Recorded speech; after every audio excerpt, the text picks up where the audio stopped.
What is good, God's people? Hey, CEOs. It's your girl, CEO Maya. You already know what time it is. Here to come at you to bring you another God-given word. Okay? So I hope you enjoyed that last one. We are talking about Virtuous Woman still in this month in February. If you have not already subscribed, what are you waiting for? Like, go ahead, hit that subscribe button, turn your notifications on because you don't want to miss a second of us talking about this virtuous woman, okay? Because you know what? God is forming us to bring us forth. So I'm going to help you get ready as best as I can. All right. So let's dive into today in Genesis 12, Amplified Classic version. I'm calling today's message Trust and Submit. Ooh, I already know some people have an issue with this one.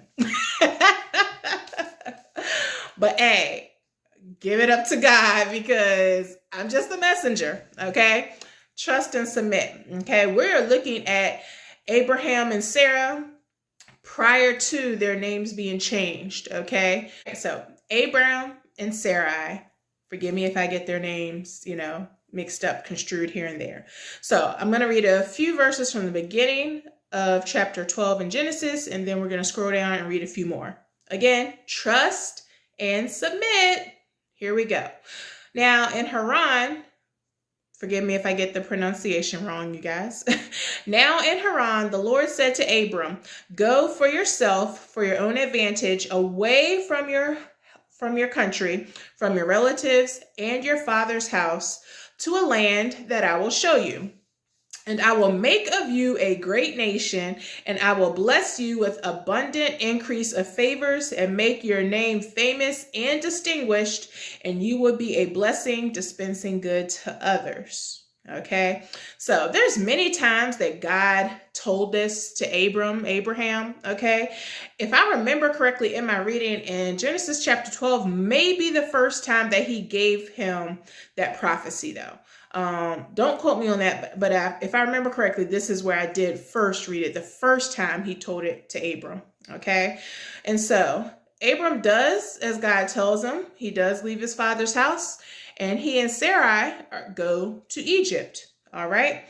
And so Abram was 75 years old when this happened. I'm going to scroll down to the 11th verse. So again, Abram and Sarai are about to arrive in Egypt. Okay, verse 11. And when he was about to enter Egypt, he said to Sarai, his wife, I know that you are beautiful to behold.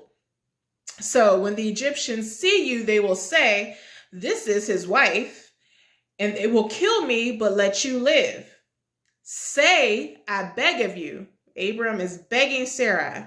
Say, I beg of you, that you are my sister, so that it may go well with me for your sake, and my life will be spared because of you. All right. And so it says, when Abram came into Egypt, the Egyptians saw that the woman was beautiful. The princes of Pharaoh also saw her and commended her to Pharaoh, and she was taken into Pharaoh's house, or his harem. Okay. And Sarai did say that she was Abram's sister. Okay, verse 16, he treated Abram well for her sake. He acquired sheep, oxen, he-donkeys, men-servants, maid-servants, she-donkeys, and camels. Okay, so later on, Pharaoh is scourged because he has taken in Abram's wife.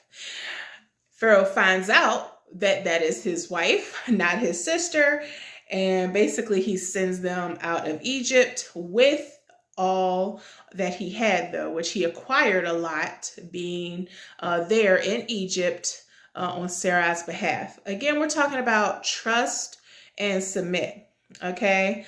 Let's keep it real, y'all. Nowadays, women, if a man were to tell you, hey, I need you to lie and say that you're my sister so that I don't get killed, right? Now, of course, out of love, we don't want our loved one to be killed, so we would do it. But there's a lot of women, I believe, that nowadays would not do that. They'd be like, nah, I'm not saying I'm your sister. I'm your wife and right? Just all out of line, all out of line, right? We have to trust and be submissive to the headship of our husbands or our men. Okay. I'm not yet married, but this is a lesson God is forming me to bring me forth. This is a lesson that we have to learn. Okay. Because most of us women would not have done that. Right. But let me just read the notes. Okay. I'm going to say this because God, at the beginning of the chapter, remember, God spoke to Abram and gave him the prophecy of what he was to do, right? Sarah didn't know this, though. All right. So in order for women to be able to really trust and be submissive, we need, and I love Jerry Flowers. Shout out to Jerry and Mrs. Flowers. You know what I'm saying? He says it all the time. We need kingdom godly men. I'm going to say it too. Okay. We need kingdom godly men, especially in situations like this, when you're telling, someone to lie for you, to keep you and save your life. Right.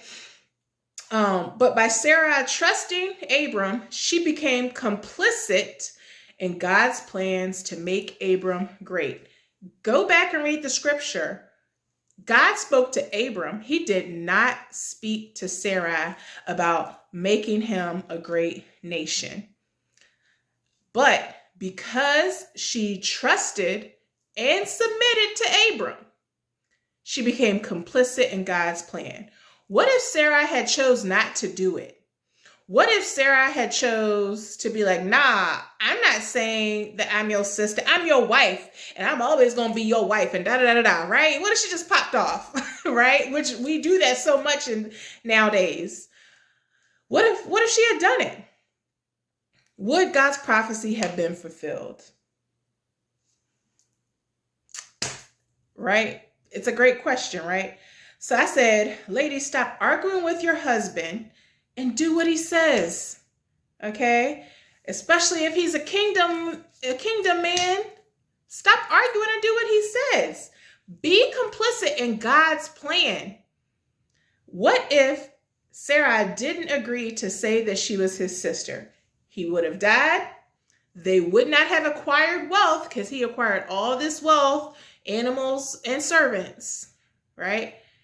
And she would have been in Pharaoh's harem all of her life, potentially. That hits right there, If Sarah did not lie, Abram would have been killed. They would not have acquired wealth, and she would have been in a harem all of her life. So ladies, let's translate that into the here and now, right? What if we don't trust and submit to our husband, our God-given husband, right? Okay. One, it's going to kill that marriage. Okay. Thank God. And we ask that God is going to cover the man, but something is going to die. Okay. If we're looking at this and the potential fallout from that. Okay. Two, trust and submit, because think of the things that you all will acquire working together. Let me say that again. Trust and submit, because think of all of the things, the wealth and the prosperity and the promises and blessings of God that you will acquire when you work together. That right there hits hard. Okay. And number three, trust and submit, because the projection of your life depends on it. Okay. Again, Sarah could have been in Pharaoh's harem all of her life. Had she said that was my husband, they would have killed Abram, and Pharaoh still would have taken her into the palace, right? But instead, God, brought trouble upon Pharaoh, and he wanted to get Sarah and Abram out of there. All right. So your life's journey, your life's projection depends on you trusting and submitting. All right.